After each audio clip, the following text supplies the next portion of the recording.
प्यारे बच्चों, आपने नानो दादो की कहानियां तो सुनी होंगी।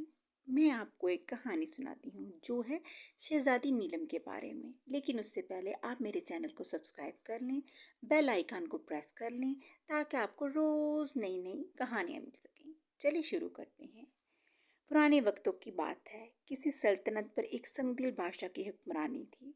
खुदा ने इसको एक खूबसूरत बेटी से नवाजा था।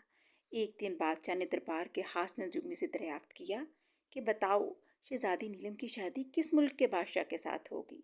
नजूमी ने अर्ज किया, बादशाह सलामत, ये बात आप ना पूछें तो बेहतर होगा। ये सुनकर बादशाह तैश में आ गया और कहा, ए नजूमी, ये मेरा हुक्म है। जो बात तुम्हारे इल्म में है मुझे सच सच बताओ। बादशाह के हुक्म की तामील करते हुए नजूमी ने कहा कि बादशाह सलामत, शहजादी नीलम की शादी लकड़हारे के साथ होगी जिसका नाम मोहसन होगा। ये बात सुनकर बादशाह तैश में आने लगा और कहा कि शहजादी नीलम की शादी एक लकड़हारे से होगी। बादशाह ने हुक्म दिया कि नजूमी को काल कोठरी में कैद कर दिया जाए और मोहसन नामी लकड़हारे को ढूंढकर दरबार में पेश किया जाए। काफी जद्दोजहद के बाद एक जंगल में लकड़हारे को पकड़ लिया गया, बादशाह के दरबार में पेश किया गया। बादशाह ने करहत लहजे में कहा, ए मोहसन, तुम मेरी सल्तनत से निकल जाओ। मोहसन खौफजदा हो गया और पूछा, आका, मेरा क्या जुर्म है। तेरा जुर्म यह है कि तू एक लकड़हारा है। मैं तुम्हें कुछ अशरफियाँ देता हूँ, ये लेकर तुम यहाँ से चले जाओ। लेकिन उसने अशरफियाँ लेने से इनकार कर दिया और अपनी बूढ़ी माँ को लेकर दूसरी सल्तनत में चला गया। मोहसन एक मेहनती, ज़हीन और ईमानदार लड़का था। मुल्क बदर होने का गम उसकी खसूसियत को कम न कर सका। मोहसन जब मामूल के मुताबिक लकड़ियाँ काटता और शहर जाकर बेच आता था। इस तरह माँ बेटा हंसी खुशी जिंदगी बसर कर रहे थे। एक दिन जंगल में दरख्त काटते हुए इसने एक देग देखी जो हीरे जवाहरात से भरी हुई थी।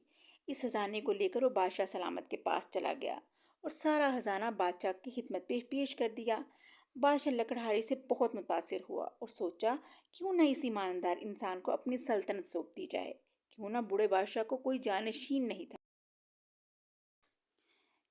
इसलिए मोहसिन को उसने बादशाह बना दिया। इस तरह मोहसिन लकड़हारा बादशाहियत के तख्त पर बैठ गया। संगदिल बादशाह ये बात सुनकर कि नीलम के लिए बादशाह का रिश्ता आया है, इतना खुश हुआ कि इसने बादशाह को देखे बगैर ही रिश्ते के लिए हाँ कर दी और शादी की तारीख मुकर्रर कर दी। शहजादी नीलम की बारात धूमधाम से आई। जब बादशाह ने देखा कि ये तो वही लड़का है, वो हैरान रह गया। बादशाह मोहसिन ने कहा, आप हैरान न हो, ये मुझे आपने ठुकराया था, लेकिन मेरे मुकद्दर ने मुझे सिकंदर बना दिया। इस तरह शहजादी नीलम की शादी मोहसिन लकड़हारे यानी कि बादशाह के साथ होगी और वो हंसी खुशी रहने लगे। देखा बच्चों, मोहसिन अपनी मेहनत की वजह से कितना कामयाब हो गया और उसकी शादी एक शहजादी के साथ हो गई। इस तरह वो हंसी खुशी रहने लगे। कल एक नई स्टोरी के साथ, नई कहानी के साथ आएंगे। अल्लाह हाफिज।